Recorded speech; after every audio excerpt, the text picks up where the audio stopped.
Imagina que un asesino puede estar en dos lugares al mismo tiempo. ¿Cómo atraparías a alguien así? Esa fue la pesadilla que vivió un pequeño pueblo de México en 1963, cuando la primera víctima apareció en un callejón empedrado, bajo la luz tenue de un farol que parpadeaba. Su cuerpo mostraba algo que nadie había visto antes.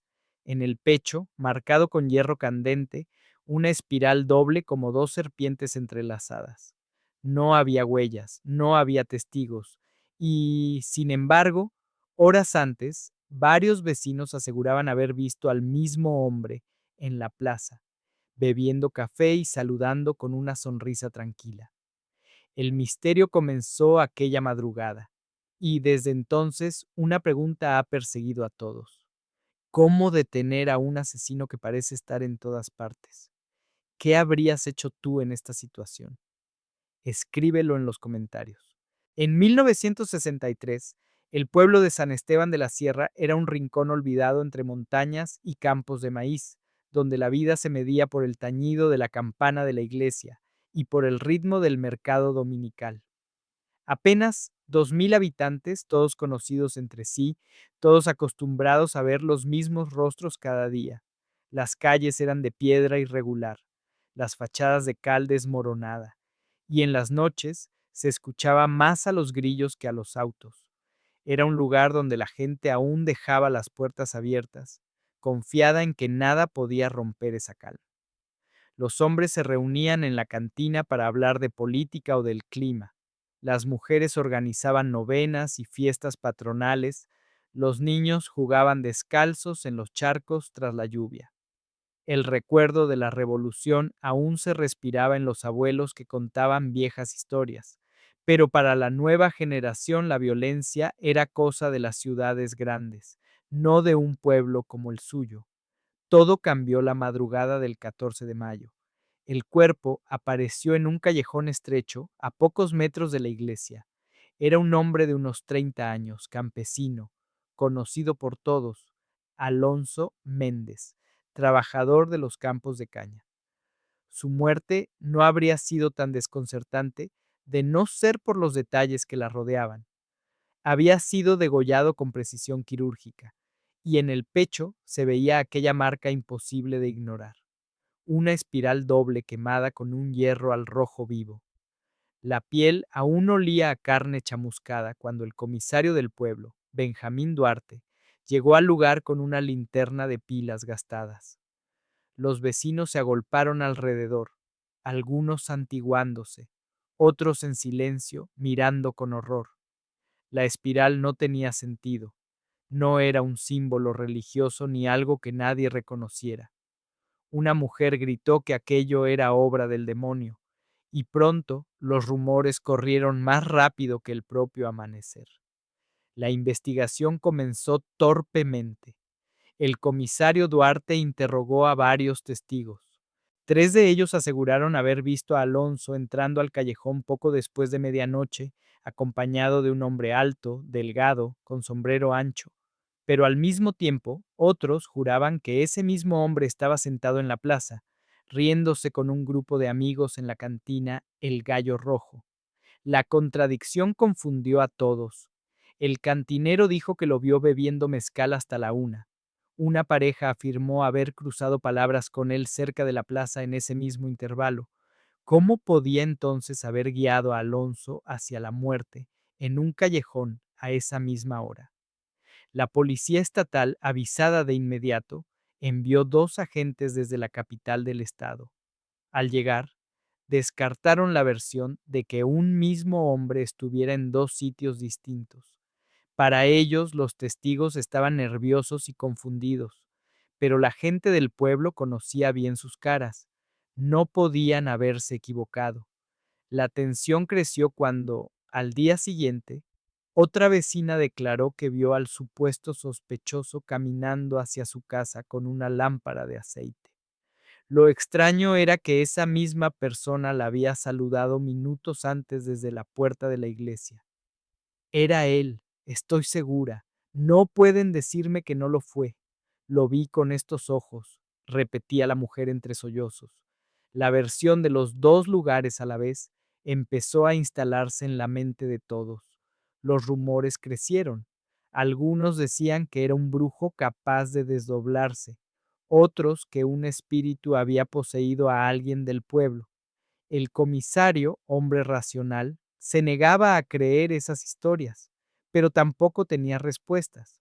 Alonso fue enterrado 3 días después, acompañado por un pueblo entero que no recordaba un crimen tan brutal. Sobre su tumba algunos vecinos colocaron velas con la esperanza de ahuyentar el mal.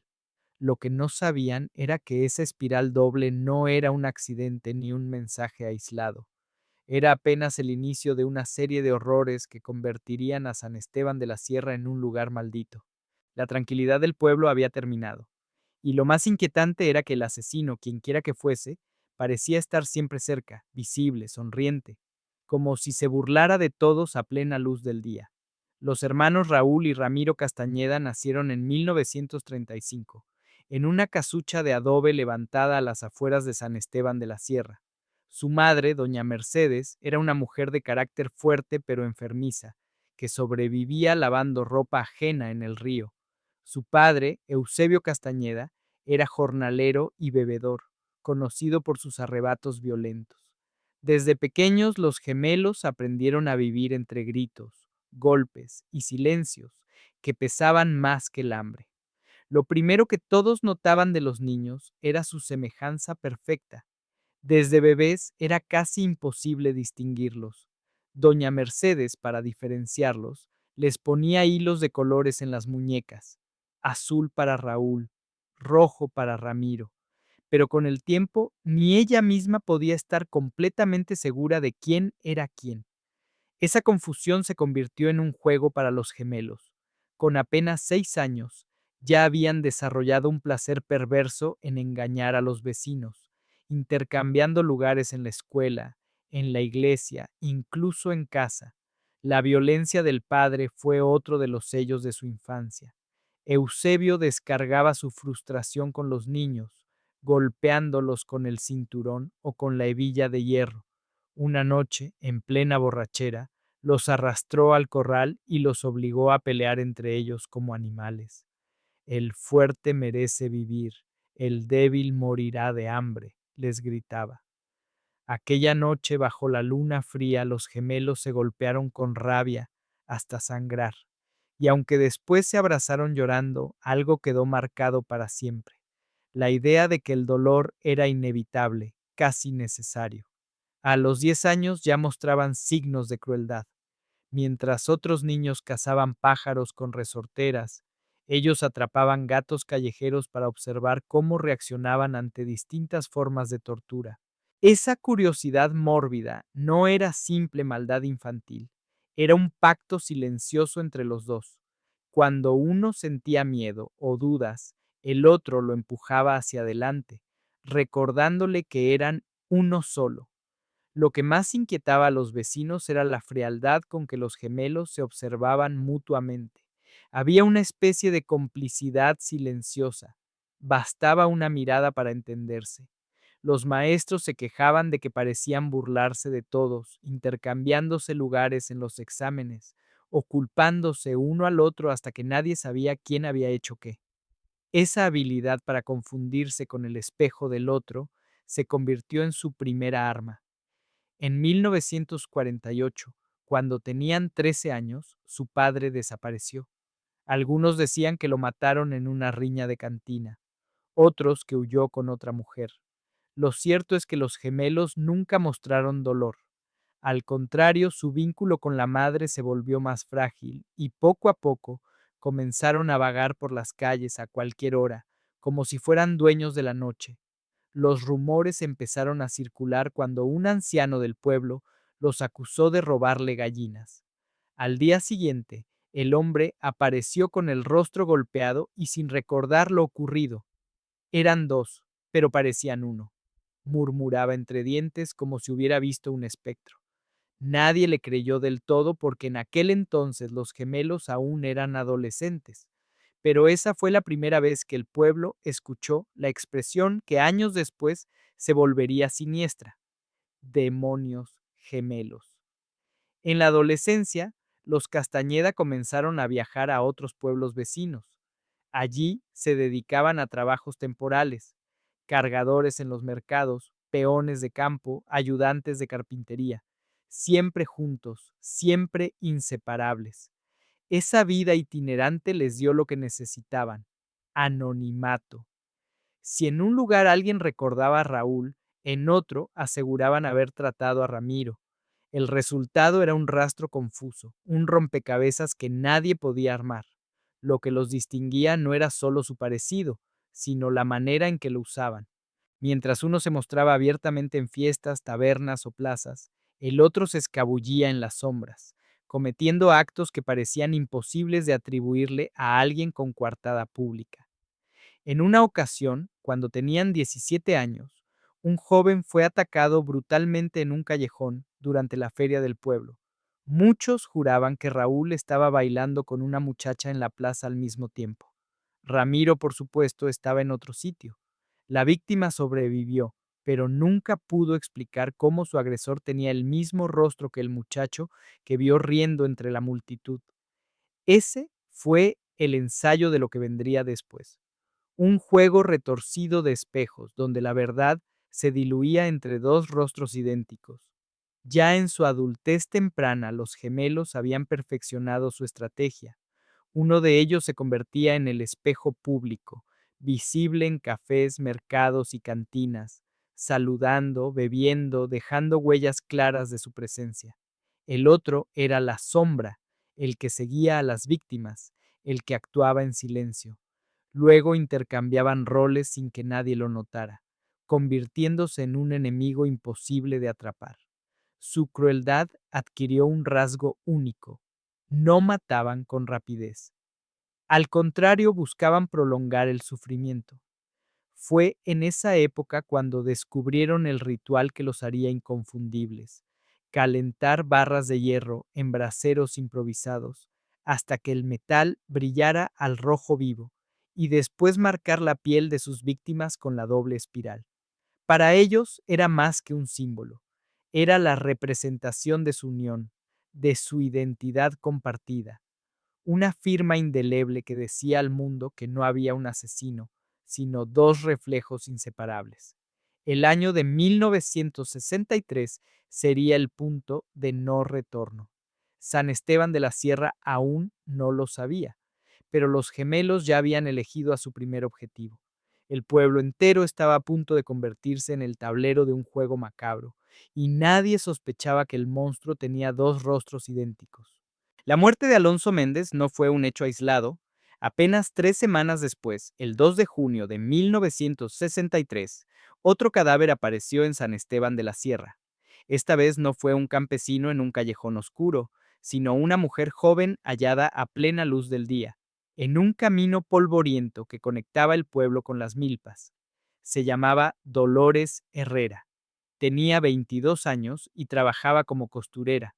Había salido temprano de su casa para entregar unas prendas en la hacienda de los Ortiz. Nunca llegó. Su cuerpo fue encontrado por dos niños que regresaban de llevar agua al campo. Estaba tendida sobre la tierra, con la ropa desgarrada, la garganta cortada con una precisión casi quirúrgica, y en su vientre, quemada con hierro al rojo, la misma marca, la doble espiral. El hallazgo desató pánico inmediato. A diferencia de Alonso, cuya muerte algunos habían atribuido a una riña o a un ajuste de cuentas, el caso de Dolores era imposible de justificar. No había enemigos conocidos, no había razón aparente, y sobre todo, la crueldad de la marca en su piel confirmaba lo que nadie quería creer. Había un asesino suelto, y no se trataba de un crimen común. Los rumores se dispararon. Algunos aseguraban haber visto a un hombre alto, de sombrero, seguirla a la distancia. Otros juraban que al mismo tiempo lo habían visto sentado en la cantina, bebiendo mezcal y riendo con dos amigos. La confusión creció cuando el cantinero mismo declaró que el hombre no se movió de la mesa durante toda la tarde. La policía local, presionada por el terror colectivo, pidió apoyo al Estado. Llegaron agentes de la capital, que comenzaron a interrogar a todo el pueblo. Nadie coincidía en sus relatos. Era como si hubiera dos hombres idénticos caminando por San Esteban. Pero esa idea parecía tan absurda que nadie se atrevía a defenderla en voz alta. El entierro de Dolores fue multitudinario. Las mujeres lloraban con velos negros, los hombres apretaban los puños, y el sacerdote habló de la necesidad de rezar contra el mal que rondaba el pueblo. Esa noche, por primera vez en décadas, la gente cerró sus puertas con llave, pero el horror no se detuvo ahí. El tercer asesinato ocurrió apenas 10 días después, la noche del 12 de junio. La víctima fue un niño de 12 años, Ernesto Ramírez, que trabajaba vendiendo periódicos en la plaza. Desapareció al anochecer. Su cuerpo fue encontrado al amanecer, en el patio trasero de la escuela primaria. La brutalidad superaba a los casos anteriores. El niño estaba amordazado, con cortes en los brazos y piernas, como si hubieran jugado con él antes de matarlo. Y en su espalda, grabada con precisión, la doble espiral brillaba aún fresca. El pueblo enloqueció. El asesinato de un adulto podía causar miedo, pero el de un niño rompió todos los límites. La rabia se mezcló con el pánico. Algunos exigían linchar al primero que pareciera sospechoso. Otros hablaban de abandonar San Esteban para siempre. Las calles quedaron desiertas después de las 8 de la noche. La música y las risas desaparecieron de las cantinas. Los periódicos estatales comenzaron a cubrir el caso. El Diario de Chihuahua publicó: Asesino ritual aterroriza a San Esteban. Ya son 3 las víctimas con marcas misteriosas en el cuerpo. La noticia atrajo a reporteros curiosos que llegaron con cámaras y libretas, fotografiando el pueblo como si fuera un escenario de horror. Fue entonces cuando surgió el apodo que perduraría: los demonios gemelos.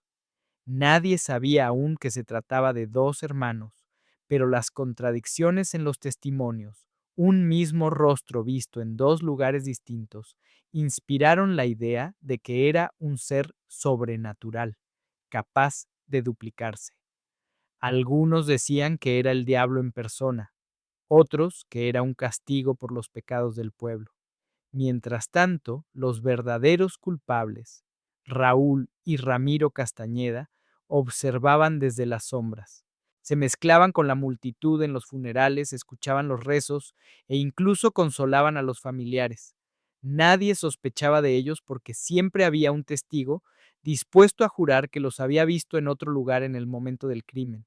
Ese era su juego perfecto. Mientras uno marcaba con hierro ardiente la piel de la víctima, el otro se aseguraba de ser visto por decenas de personas. El comisario Duarte estaba desesperado. Había patrullas recorriendo el pueblo, interrogatorios cada noche, retenes en las entradas. Y aún así, el asesino seguía matando. No puede estar en dos lugares a la vez, repetía Duarte, como intentando convencerse a sí mismo. Pero en su interior empezaba a sospechar que lo imposible era, en realidad, la verdad. El pueblo vivía en vilo, esperando el siguiente ataque, y los gemelos, en silencio, ya habían elegido a su próxima víctima. La tercera víctima, el niño Ernesto Ramírez, cambió todo. Si hasta entonces la gente hablaba de miedo en voz baja, ahora el terror se convirtió en rabia. El 14 de junio de 1963, apenas 2 días después del hallazgo del pequeño, la plaza central de San Esteban de la Sierra se llenó de hombres y mujeres exigiendo justicia. «Atrapen al asesino o lo haremos nosotros», gritaban, golpeando las puertas del ayuntamiento. El comisario Duarte se asomó al balcón, pálido, prometiendo que habría resultados pronto, pero en su mirada se adivinaba la impotencia. El gobierno estatal, preocupado por la presión mediática, envió una brigada especial de investigación con 8 agentes. Se instalaron en la escuela abandonada y comenzaron a interrogar a todo el pueblo. Preguntaban a los campesinos, a las mujeres del mercado, a los niños en las calles. Querían pistas, pero lo único que obtenían eran versiones contradictorias. Algunos insistían en haber visto al asesino en la cantina. Otros juraban que lo vieron en el callejón. Otros más decían que lo vieron caminando hacia la iglesia. El mismo rostro, en lugares diferentes, en la misma hora. Desesperados, los agentes empezaron a detener sospechosos al azar. El primero fue un jornalero de Zacatecas que había llegado hacía poco para trabajar en las cosechas. Su aspecto desaliñado y su carácter reservado lo convirtieron en blanco fácil. Lo arrestaron en plena calle mientras su esposa gritaba y los niños lloraban. Al día siguiente, el periódico estatal publicó: "Detienen a posible responsable de crímenes en San Esteban", pero no había pruebas. El hombre fue interrogado durante horas. Se le acusaba de pertenecer a un culto satánico, de marcar cuerpos como parte de un ritual. La prensa lo pintó como un monstruo, hasta que los propios agentes tuvieron que soltarlo. El día del asesinato de Dolores, decenas de testigos lo habían visto trabajando en el campo, bajo la mirada de un capataz. La humillación del gobierno fue enorme. A partir de entonces, el pueblo se volvió un nido de acusaciones. Vecinos denunciaban a vecinos por viejas rencillas. Si un hombre llegaba tarde a casa, su esposa lo miraba con sospecha. Si alguien caminaba solo de noche, los rumores se encendían. Ese es el asesino, seguro que sí. En la cantina, más de un borracho terminó linchado a golpes por simples chismes. La paranoia se había convertido en el aire mismo de San Esteban. El comisario Duarte sabía que debía dar un golpe de efecto para recuperar la confianza.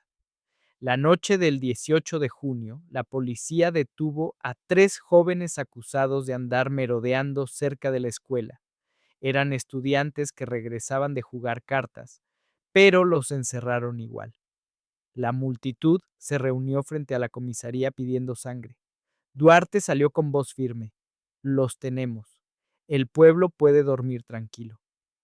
Esa noche hubo aplausos, pero la calma duró poco, porque el 21 de junio, apenas 3 días después, una cuarta víctima apareció muerta. Se trataba de un hombre de 40 años, Ignacio Beltrán, vendedor ambulante de dulces.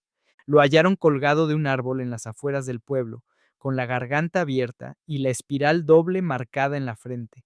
Fue un crimen aún más cruel que los anteriores, un desafío directo a la policía. Era como si el asesino gritara: "No importa cuántos arresten, yo sigo aquí". La población enloqueció. Los familiares de los jóvenes presos irrumpieron en la comisaría exigiendo su liberación. Los golpearon, los insultaron y Duarte, con el rostro sudado y la voz rota, tuvo que dejarlos libres. En ese instante, la credibilidad de la autoridad se desplomó. La prensa nacional llegó al pueblo. Periodistas de Ciudad de México y Monterrey llenaron las calles, entrevistando a cualquiera que quisiera hablar. El caso apareció en la portada de Excelsior. Un asesino imposible aterroriza a Chihuahua. Testigos lo ven en 2 lugares a la vez. El artículo mencionaba por primera vez la posibilidad de que hubiera 2 culpables, pero lo presentó como una especulación fantástica. Más parece leyenda que realidad, escribía el cronista, sin saber cuán cerca estaba de la verdad. Mientras tanto, Raúl y Ramiro Castañeda seguían moviéndose como sombras entre la multitud. Mientras uno bebía en la plaza, el otro elegía a su siguiente víctima. Cuando alguien intentaba describir al sospechoso, siempre había alguien dispuesto a jurar que lo había visto en otra parte. El plan funcionaba a la perfección. Lo más aterrador era el modo en que empezaban a disfrutar del caos social que ellos mismos habían sembrado. En las noches, se escondían en los cerros cercanos y miraban las luces del pueblo, escuchando a lo lejos los murmullos y gritos de los vecinos. Ramiro reía en voz baja diciendo: "Pelean entre ellos mientras nosotros seguimos marcando". Raúl asentía en silencio, acariciando el hierro que usaban como firma. San Esteban se había convertido en un infierno. La gente ya no confiaba ni en su propia sombra. La autoridad estaba humillada. Y los gemelos, invisibles tras su doble identidad, se preparaban para matar otra vez. El 28 de junio de 1963 amaneció con el repique de campanas de la iglesia de San Esteban. Era domingo, día de misa, y como de costumbre, el pueblo entero se congregaba en la plaza. Las mujeres llevaban velos blancos, los hombres se ajustaban los sombreros, y los niños correteaban entre los puestos de fruta y veladoras. En apariencia, era un día normal, como si el terror que los asfixiaba desde hacía semanas se hubiera desvanecido por unas horas. Pero la calma se rompió cuando, al terminar la homilía, una mujer lanzó un grito que heló la sangre a todos. En el atrio, a unos pasos de la puerta principal de la iglesia, yacía el cuerpo de María Luisa Contreras, una mujer de 35 años, madre de 3 hijos. Había desaparecido la tarde anterior y su cadáver estaba ahora tendido como una ofrenda macabra, con los brazos extendidos en cruz. Su garganta mostraba el mismo corte limpio y preciso que las víctimas anteriores, y en su pecho, quemada con el hierro ardiente, se dibujaba la doble espiral. El horror fue inmediato. Hombres y mujeres cayeron de rodillas, rezando en voz alta, convencidos de que se trataba de una profanación demoníaca. Los niños lloraban, el sacerdote trataba de cubrir el cuerpo con una manta, pero era inútil. Todos habían visto la marca. El comisario Duarte llegó de inmediato, empujando a la multitud con sus hombres. Gritaba órdenes, pero nadie lo escuchaba. Los fieles habían entrado en histeria colectiva. Una mujer gritó, "El diablo camina entre nosotros", y pronto todos repetían la frase. Algunos juraban haber visto una sombra moverse entre la gente durante la misa, un hombre alto, con sombrero, que se esfumó antes de que alguien pudiera detenerlo. Lo más perturbador fue la contradicción. Mientras varios aseguraban que el sospechoso rondaba la iglesia, otros lo habían visto en la cantina, a media cuadra, riendo y bebiendo como si nada.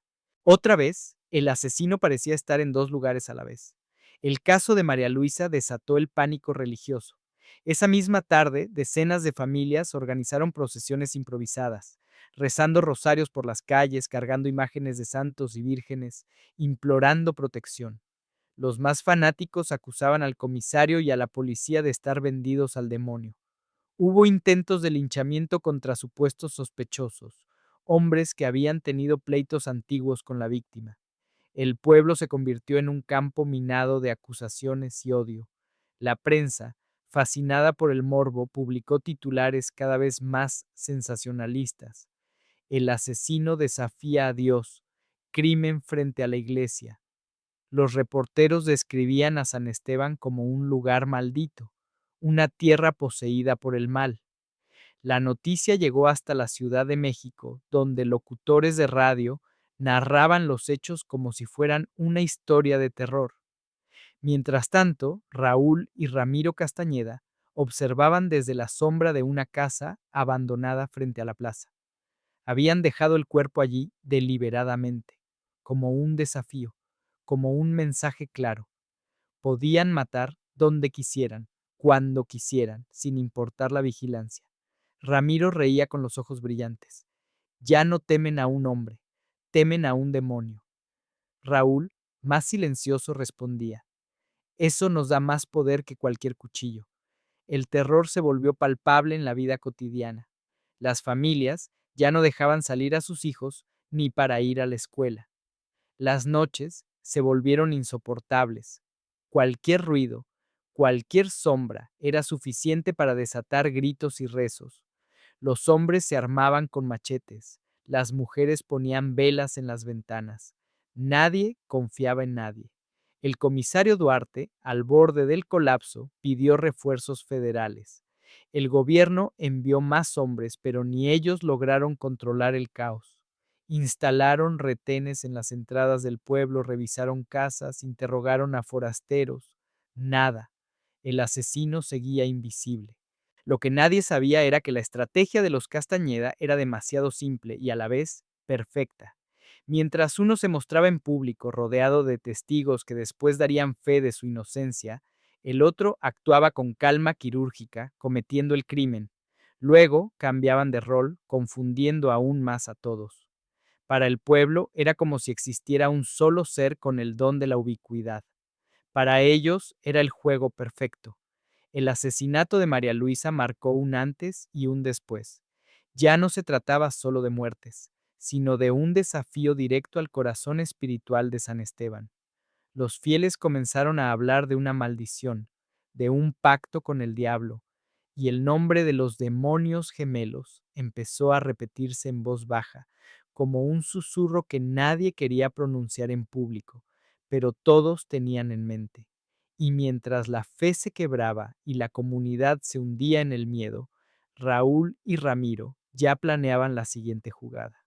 Su objetivo no era solo matar, era demostrar que podían doblegar a todo un pueblo con la simple fuerza del terror.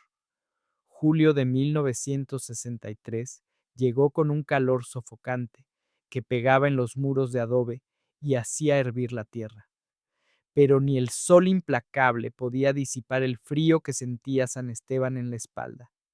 A esas alturas, el nombre de los demonios gemelos ya circulaba por todas las bocas, aunque pocos se atrevían a pronunciarlo en voz alta. El pueblo estaba atrapado en una contradicción. Todos querían encontrar al culpable, pero nadie sabía siquiera cómo describirlo sin caer en lo imposible.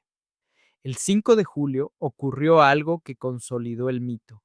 Una mujer llamada Tomasa Pérez, vendedora de flores en el mercado, juró que había visto al asesino en la calle de los Olivos, siguiendo a una joven. Lo describió con detalle. Alto, moreno, con un sombrero de ala ancha y una cicatriz en la ceja.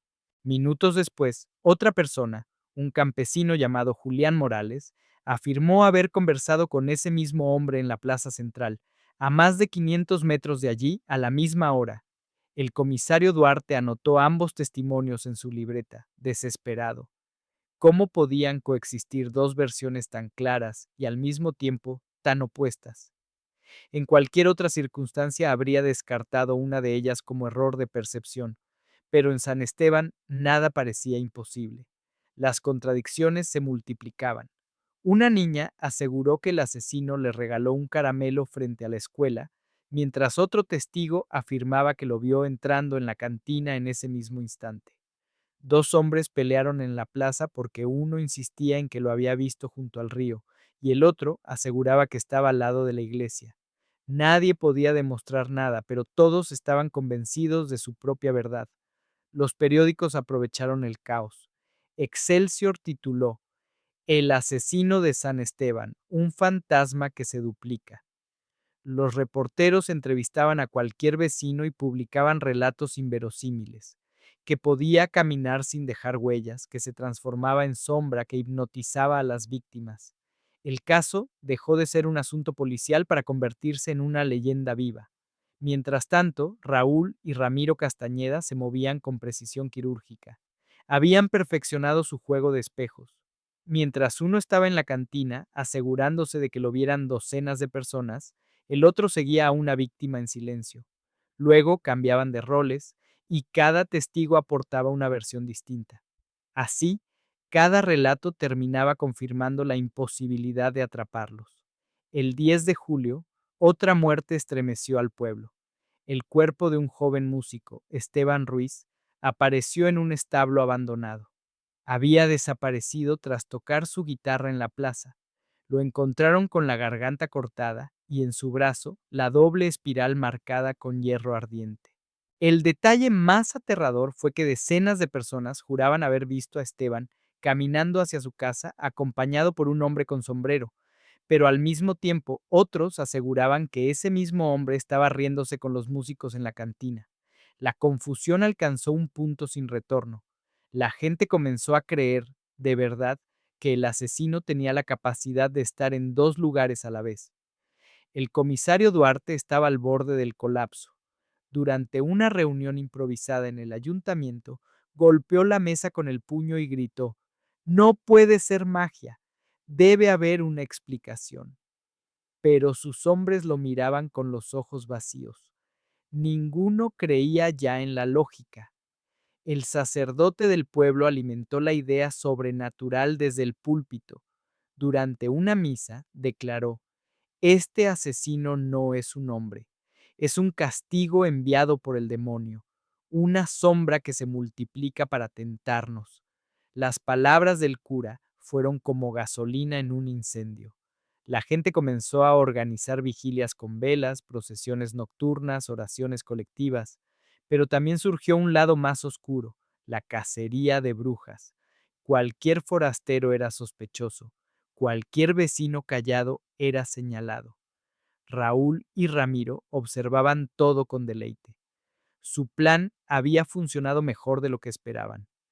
El pueblo se consumía en su propio miedo, y ellos, invisibles bajo la máscara de la duplicidad, podían seguir actuando sin obstáculos. Cada testigo, cada contradicción, era una pieza más en el rompecabezas imposible que habían diseñado. Y mientras los rezos se multiplicaban y las acusaciones llenaban las noches de gritos, los gemelos ya habían marcado en su libreta mental a su próxima víctima. No era cuestión de azar. Elegían con cuidado, asegurándose siempre de que uno de ellos estuviera visible, sonriendo entre la multitud, mientras el otro preparaba el hierro al rojo vivo. El pueblo de San Esteban estaba dividido entre el miedo a un demonio y la rabia contra una justicia ineficaz. Lo que no sabían era que la verdad era aún más perversa. No se trataba de un ser sobrenatural, sino de dos hombres de carne y hueso que habían aprendido a convertirse en leyenda. El verano de 1963 se volvió un infierno para San Esteban. El aire denso del calor parecía mezclarse con la paranoia, y las noches, antes animadas por guitarras y risas, se llenaban solo de rezos entrecortados y puertas cerradas con cerrojo. Pero ni el miedo ni las procesiones consiguieron frenar a los asesinos. El 15 de julio, un nuevo cadáver apareció en los campos de caña. Se trataba de Juliana Montiel, una mujer de 28 años, que había salido de madrugada a buscar agua al pozo comunitario. Su cuerpo fue hallado horas después entre los surcos, con la garganta abierta y la doble espiral marcada en la piel de su abdomen. Pero esta vez el símbolo era distinto, más elaborado, con líneas adicionales que parecían formar una flor torcida. Era como si el asesino hubiera transformado la espiral en un sello artístico. El horror se multiplicó cuando, apenas una semana después, el 22 de julio, otro cadáver fue encontrado en circunstancias similares. La víctima era don Aurelio Guzmán, un anciano de 63 años, respetado por todos como uno de los fundadores del pueblo. Lo hallaron en el patio de su casa, sentado en su silla de madera como si alguien lo hubiera colocado allí deliberadamente, con la doble espiral marcada en su frente. El símbolo estaba más grande, más definido, como si los asesinos buscaran perfeccionarlo con cada crimen. La prensa habló de un ritual en evolución. Los periódicos publicaban dibujos de las marcas, comparándolas entre sí, analizando cada curva, cada línea. Algunos periodistas afirmaban que se trataba de un culto satánico, otros decían que era la obra de un artista macabro. Lo cierto es que cada espiral parecía un mensaje, un recordatorio de que el asesino no solo mataba, creaba. La policía, incapaz de frenar la ola de terror, pidió ayuda a criminólogos de la capital. Querían un perfil del asesino, una explicación que les diera al menos un sentido al caos. Los especialistas concluyeron que se trataba de un hombre con inteligencia superior, metódico, frío, con una necesidad de dejar huella en sus víctimas. Un solo hombre, insistían.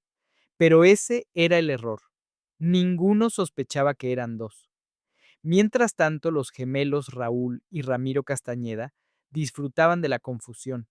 Para ellos la marca no era un simple ritual, era su firma, la prueba de su unión indestructible. Cada espiral representaba su reflejo mutuo, la fusión de sus identidades. Ramiro, el más impulsivo, veía las marcas como trofeos, como cuadros en una galería secreta. Raúl, en cambio, Las consideraba un lenguaje oculto, un modo de comunicarse con el mundo y dejar constancia de que el terror tenía nombre, aunque nadie pudiera descifrarlo. En las noches, cuando regresaban a la casa abandonada donde se refugiaban, encendían un brasero y observaban cómo el hierro al rojo vivo brillaba en la oscuridad. Mira cómo respira el fuego, decía Ramiro, casi hipnotizado. Raúl asentía en silencio, pensando que ese fuego era lo único que realmente les pertenecía. La relación entre ellos era enfermiza, pero perfecta. Se necesitaban como dos mitades inseparables. Cuando uno dudaba, el otro lo empujaba. Cuando uno mostraba compasión, el otro la aplastaba con crueldad. Nunca discutían sobre las víctimas. Ambos sabían instintivamente a quién elegir y cuándo actuar. Lo más perturbador era la calma con que hablaban de sus crímenes. No se veían a sí mismos como asesinos, sino como jardineros que arrancaban malas hierbas para dar forma a un terreno nuevo. Para ellos, San Esteban no era un pueblo lleno de inocentes, sino un tablero de juego en el que podían demostrar su poder. El comisario Duarte, por su parte, estaba hundido en la desesperación. Había recibido amenazas de destitución desde la capital y el pueblo lo acusaba de complicidad. En un intento desesperado, organizó guardias nocturnas con voluntarios armados con machetes y escopetas viejas.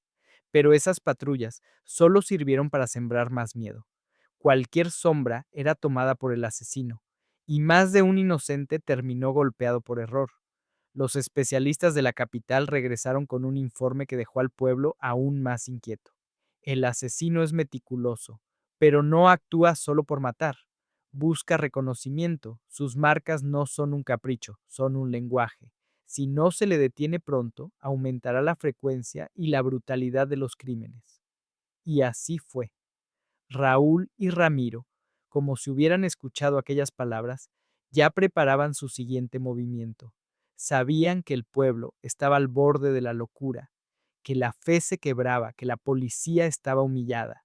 Era el momento perfecto para dar el golpe más audaz de todos. Lo que nadie sospechaba era que el siguiente crimen no solo confirmaría sus peores miedos, sino que también pondría a prueba todo lo que creían entender sobre el asesino imposible. El 3 de agosto de 1963, después de semanas de patrullajes inútiles y falsas pistas, la suerte, o lo que parecía suerte, pareció sonreírle a la policía de San Esteban. Una madrugada, un grupo de voluntarios armados con machetes y escopetas viejas sorprendió a un hombre merodeando cerca del molino abandonado, lugar donde muchos sospechaban que el asesino se escondía. Lo capturaron tras una persecución corta pero violenta. Cuando lo arrastraron a la plaza, la multitud lo reconoció de inmediato. Era Raúl Castañeda. Nadie lo había señalado antes directamente, pero su rostro encajaba con todas las descripciones. Alto, moreno, delgado, con el sombrero de ala ancha que se había vuelto parte del mito. El pueblo estalló en furia. Querían lincharlo allí mismo, pero el comisario Duarte, temblando de miedo, logró llevárselo esposado a la comisaría. Lo tenemos, gritaba, intentando recuperar la autoridad perdida. La noticia se esparció como pólvora. Al día siguiente los periódicos publicaron titulares triunfales. Capturado el asesino de San Esteban. Cae el monstruo de la espiral. Los reporteros acudieron en masa a cubrir el suceso, describiendo a Raúl como un hombre frío y sin emociones con mirada de piedra. Durante los interrogatorios, Raúl no mostró miedo ni arrepentimiento. Respondía con frases cortas, casi siempre con un tono burlón. ¿Por qué mataste a Alonso Méndez? Preguntó un agente. ¿Méndez? Hay muchos Méndez, contestó encogiéndose de hombros. ¿Qué significa la espiral? Raúl sonrió apenas y dijo, no todos saben leer. Su silencio era más perturbador que cualquier confesión. Nunca negaba los crímenes, pero tampoco los admitía. Jugaba con los interrogadores como un gato con un ratón. Duarte, desesperado, gritaba que se trataba de un psicópata frío, incapaz de sentir remordimiento. Los periódicos lo pintaban como un monstruo sin alma. La captura trajo un respiro momentáneo al pueblo. Las familias volvieron a abrir sus puertas, los niños regresaron a la escuela y algunos incluso se atrevieron a cantar en las cantinas. San Esteban empezaba a creer que la pesadilla había terminado. Pero la ilusión duró poco. El 10 de agosto, apenas una semana después de la detención de Raúl, un nuevo cuerpo apareció en las afueras del pueblo. Era Carmen Villalobos, una mujer de 19 años que trabajaba en la panadería. Su cadáver fue hallado en el borde del río, con la doble espiral marcada en su espalda. El terror regresó con más fuerza que nunca. ¿Cómo era posible si el asesino estaba bajo llave? El comisario Duarte trató de justificarlo. Debe ser un imitador, alguien que quiere confundirnos. Pero nadie le creyó. Para el pueblo estaba claro que Raúl tenía poderes sobrenaturales, que podía matar incluso desde la celda. La policía insistió en que todo estaba bajo control.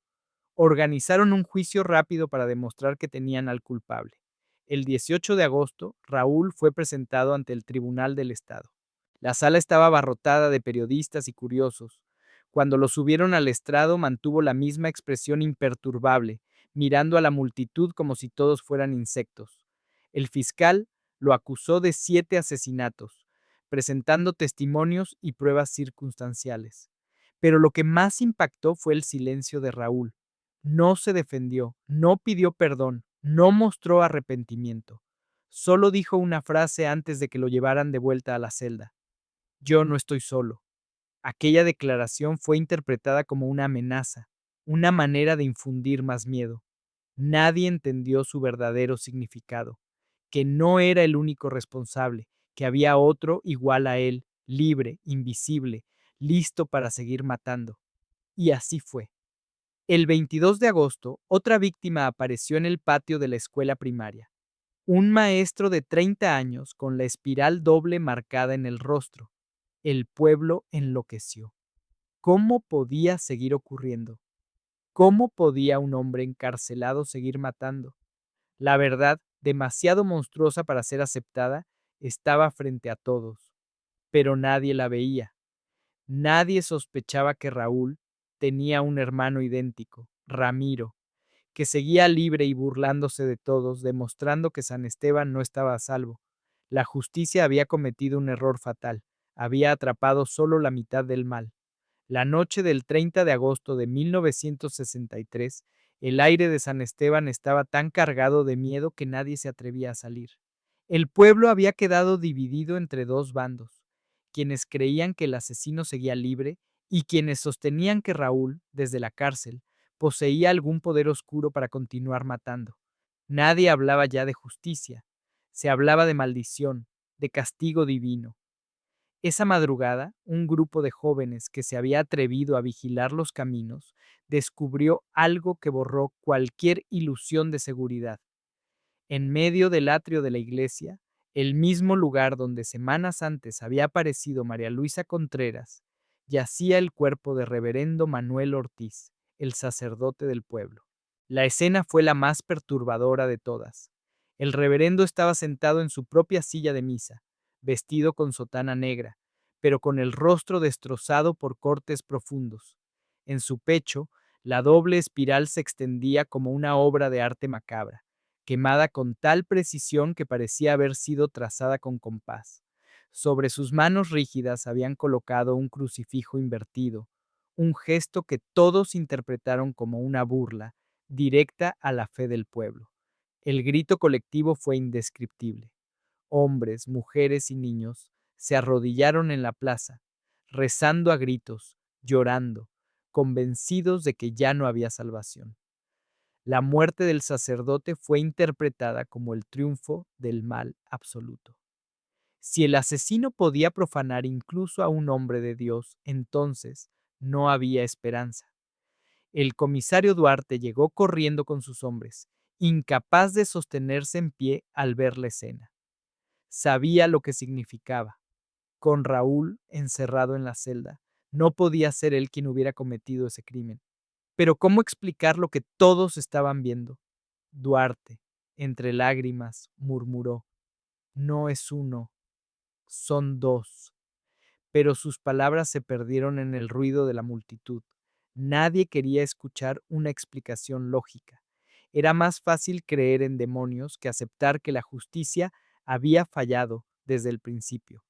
La prensa estalló al día siguiente. Los titulares hablaban de un asesino imposible, de un demonio que desafía a la justicia y a la fe. Las fotografías del reverendo mutilado recorrieron todo el país, y pronto San Esteban fue visto como un lugar maldito. Algunos cronistas incluso afirmaban que el pueblo estaba condenado, que el diablo había puesto su morada allí. Mientras tanto, en la celda húmeda de la comisaría, Raúl Castañeda permanecía en silencio, sentado en la oscuridad. Cuando un guardia le preguntó si sabía lo que había pasado, él sonrió por primera vez y susurró, les dije que no estoy solo. Nadie lo entendió. Nadie pensó en Ramiro, su reflejo perfecto, que caminaba libre por las calles, invisible ante los ojos de todos porque era idéntico al hombre que ya estaba preso. Ramiro, por su parte, observaba desde la distancia cómo el pueblo se hundía en el terror. Había logrado lo que ambos soñaban, convertirse en un mito. Sabía que podían atraparlo algún día, pero mientras tanto el miedo ya había hecho el trabajo por él. El verdadero crimen no era solo matar, sino convertir a un pueblo entero en prisionero de su leyenda. El caso fue cerrado oficialmente en los registros estatales con la condena de Raúl Castañeda, sentenciado a cadena perpetua por los asesinatos. Para las autoridades el capítulo estaba concluido, pero los habitantes de San Esteban sabían la verdad, aunque nunca la dijeran en voz alta. Los asesinatos continuaron, las espirales siguieron apareciendo en lugares ocultos, y cada tanto alguien juraba haber visto al hombre del sombrero en dos lugares distintos. Así nació la leyenda de los demonios gemelos. Nadie pudo probar jamás que existieron dos asesinos, pero todos en San Esteban lo creían en el fondo. La verdad se hundió entre los murmullos, los rezos y el miedo, y hasta hoy hay quienes aseguran que al caer la noche en algún rincón del norte de México, todavía puede verse a un hombre con sombrero caminando entre las sombras, y a su reflejo idéntico, sonriendo desde el otro lado de la calle.